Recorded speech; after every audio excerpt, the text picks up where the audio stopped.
剑次郎和尤利娅开始了隐居的生活，两人在一座教堂完成了只有他们二人的婚礼。而后尤利娅询问剑次郎，他这一直走来的道路，这不是为了尤利娅自己，而是为了他腹中的孩子。剑次郎便开始回忆那段鲜为人知的过往。夜晚的荒野之中，剑次郎倒在荒野的地上一动不动，似乎已经失去知觉。然而当一群饿狼奔向剑次郎时，剑次郎凭借北斗神拳的本能将这些饿狼瞬间消灭。而这时他身上的7个伤疤也喷出大量鲜血，他再次倒下昏迷过去。到了第二天，剑次郎被路过的一家人发现，男主人和女主人商议后决定将剑次郎救下。然而就在这时，一群全副武装的人出现，他们是奴隶贩子古尔玛的手下，他们专门抓捕荒野中的人作为奴隶进行贩卖。古尔玛看到剑次郎半死不活的样子，本不打算将他带走，而那位大一点的孩子却说剑次郎一人就杀了10条狼。古尔玛吃惊之余，觉得自己可能捡到了宝贝，没准能卖个好价钱。剑次郎与这一家人被古尔玛带回城里，关进了古尔玛的奴隶商店，等待出售。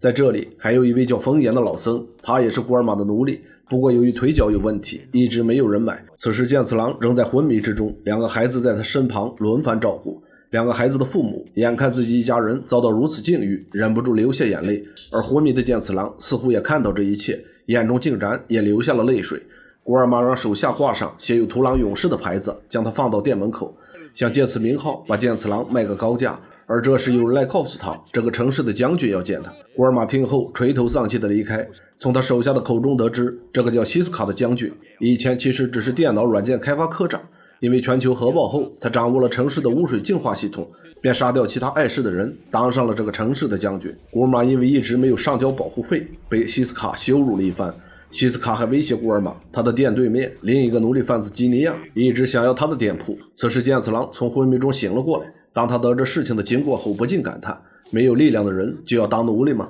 一旁的风言告诉他，这就是这个时代残酷的现实。剑次郎刚说出自己的名字，身上伤口的疼痛让他再度陷入昏迷之中。古尔玛店铺对面的奴隶贩子基尼亚故意过来挑衅，要用他那里最强的奴隶与剑次郎比试一下。而基尼亚为了让古尔玛当众出丑，以便自己以后吞并古尔玛的店铺，他将这场比赛安排在竞技场内，甚至还请来西斯卡到现场观看。当古尔玛看到基尼亚派出的奴隶卡蒂斯竟然是一位巨人般的家伙时，他为了给输掉比试找借口，竟然连剑次郎的锁链也不解开。战斗随即开始，虽然剑次郎上来就被卡蒂斯打飞，但这丝毫不影响剑次郎发挥。当卡蒂斯再次扑向剑次郎时，剑次郎只用一根手指就让卡蒂斯庞大的身躯停了下来。但剑次郎此时发现自己无法使出北斗神拳，不过即使这样，剑次郎的力量犹在。他猛地踢出一脚，一下就将卡蒂斯踢倒在地，失去知觉。而在竞技场的比赛进行时，两名神秘人物来到西斯卡的房间，从两人口中得知，西斯卡将许多老弱妇孺关在地下监狱，并装上炸药，以此威胁城中的男人为他效力。西斯卡将引爆器一直携带在身上，而这两人是来此寻找那个备用引爆器的。而剑次郎这边，他告诉古尔玛，如果他要将自己卖掉，就要连那一家人一起卖掉，也包括那个和尚风言。古尔玛见识过剑次郎的厉害，只能答应剑次郎的要求。古尔玛走后，剑次郎对救自己的一家人说，这样他们一家人就不会被拆散了。而这时风言说，即使现在剑次郎救了他们，这家人以后还是会被抓走当奴隶。剑次郎的一片好心只不过是强者的暂时施舍。而且风言质问剑次郎，当时在竞技场他为什么不杀了卡蒂斯？剑次郎回答，卡蒂斯没本事杀自己，自己也没理由杀他。风言则说，对剑次郎当然是没问题，但卡蒂斯伤好了后又会随心所欲杀人，说不定死的就是这一家人。剑次郎问，那自己应该怎么做？风言说剑次郎太天真了，询问剑次郎知道那边的孩子阿莫是在祈祷什么吗？阿莫在祈祷救世主的出现，救世主就是无论背负什么伤痛，永远不会逃避自己命运的人。此时在另一边，那两名神秘人物在对他们的首领复命，他们已经拿到西斯卡的备用引爆器，现在他们已经可以去进攻城市。他们的首领是一位名为祖凯的人，祖凯看出这两人中的一人有意篡夺他的位置，这人眼见自己的心思败露，想将祖凯杀死时，被祖凯一瞬间切为碎片。从他的这种切块的拳法来看，似乎是南斗的拳法。随后祖凯对军队下令去进攻西斯卡的城市，消息传到西斯卡这里，他以为祖凯还是和过去一样，只是虚张声势，准备给他们一些食物和奴隶来搞定。但他没想到这次祖凯是来真的，将他送出的奴隶全部杀死。西斯卡慌了神，命令所有士兵死守城市，因为这附近只有城市内有水源，他想将祖凯的军队耗死。古尔玛得到消息后，要将剑次郎等人转移到他家中。这时阿莫想喝古尔玛水壶中刚从井里打的水，而剑次郎发现水中有毒。当他们来到井边时，发现这里有许多被毒死的人，很明显是祖凯派人在井里下了毒，这样守城的人就无法打持久战了。当西斯卡得知这个消息后，他仍然要士兵们死守城市，否则就用引爆器炸死他们在牢中的家人。剑次郎也从古尔玛口中得知，西斯卡用老弱妇孺作为人质，威胁众人守城，而古尔玛2岁的孩子也在其中。虽然此时剑次郎还是无法使用北斗神拳，但他还是毅然去找西斯卡解救众人。风言告诉剑次郎，他现在的身体状况还不行，剑次郎胸口的伤扰乱了他的经络，无法产生出足够的气。如果不循着经络穴道打入强烈的气，北斗神拳就没法发挥。剑次郎询问风言为何会知道这些，风言告诉剑次郎，自己就是传授给西恩南斗咕噜拳的人。虽然他是西恩的老师，但他教授完西恩南斗咕噜拳后，被西恩挑断了双脚肌腱。西恩迷失在自己的欲念中，夺走了剑次郎的爱人尤利亚。但这正是这个时代的法则，不过南斗乱世，北斗必现。剑次郎的使命就是结束这个暴力的时代。风言规劝剑次郎，他身上负有使命，此时应该逃走。但剑次郎说自己办不到独自逃走，他也不明白所谓的天意，他现在只知道杀了西斯卡就不会有战斗。说完，剑次郎还是毅然前往西斯卡那里。他悄悄潜入西斯卡住所，就在他刚要接近西斯卡的床边时，触发了西斯卡早已设下的机关，许多守卫也跑来将他围住。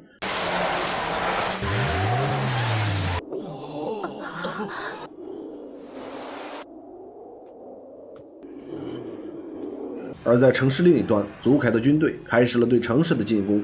大军与西斯卡的军队开始了激烈的交锋。风言则再次来到剑次郎身边，他说现在只有自己能保护剑次郎了，虽然自己能做的也就是求神保佑他。剑次郎问风言为何要这样做，风言说道，祖凯也是他的弟子，当时祖凯的家人被强盗所杀，愤怒的祖凯杀了那些强盗，而且祖凯认为现在这个世界就是地狱，自己要抛弃感情与眼泪，凭着拳头成为地狱之主。说到此，风言十分伤心，虽然他没有教导弟子作恶，但弟子们却都成了野兽。而就在这时，祖凯军队的弓箭射了过来，幸亏古尔玛带人出现挡住了这些箭。古尔玛对剑次郎说，因为剑次郎是为了众人才被绑到这里，所以大家决定要保护剑次郎，而且他也要拜托剑次郎一件事，如果他死了，把他的遗物交给他的儿子。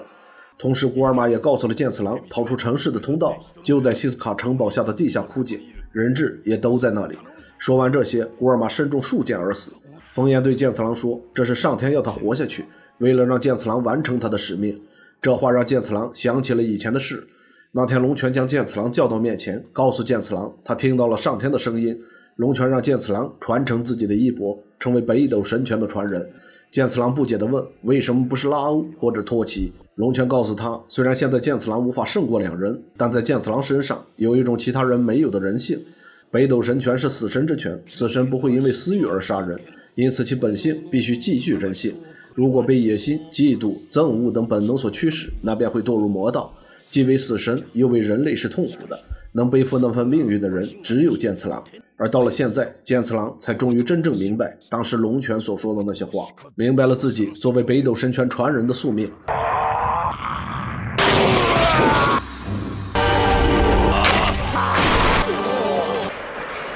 此前被剑次郎击败的卡蒂斯已经投靠了祖凯，正在他要大开杀戒时，剑次郎出现在了这里。与上次一样的是，剑次郎用一根手指就挡住了卡蒂斯，但不同的是，剑次郎已经可以使出北斗神拳。祖凯也来到了这里，他与剑次郎的战斗一触即发。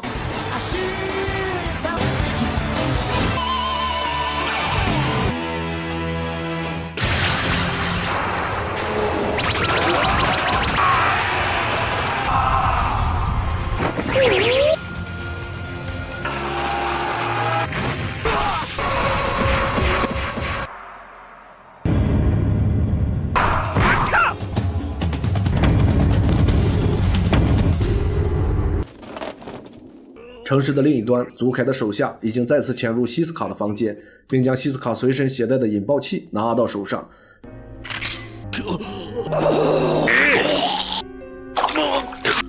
随后，他将引爆器绑在猎鹰腿上，让猎鹰将其送到祖凯那里。剑次郎与祖凯的战斗已经开始，在2人交手的第1回合中，祖凯的咕噜拳将剑次郎的身体划伤。面对摆出咕噜拳架势的祖凯，剑次郎看到了西恩的身影。西恩的那些话又在他耳边响起。这